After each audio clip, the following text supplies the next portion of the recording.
The Calcutta High Court has ruled that voter identity cards, Aadhaar cards and PAN cards cannot be treated as conclusive proof of Indian citizenship.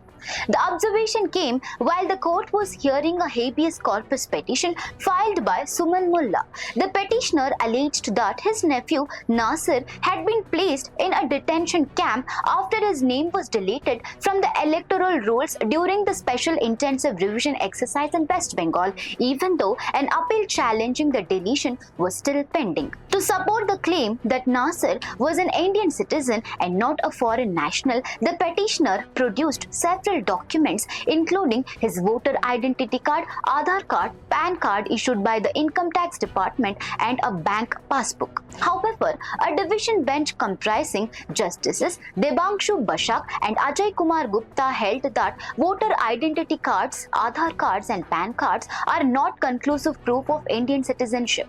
The court further observed that merely opening or maintaining a bank account does not establish a person's Indian citizenship.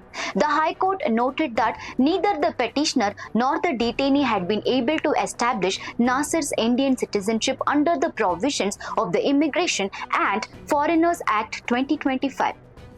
Finding no grounds to interfere with the authorities' decision, the Calcutta High Court dismissed the habeas corpus petition. For more such updates, stay tuned to Daily Salar Digital.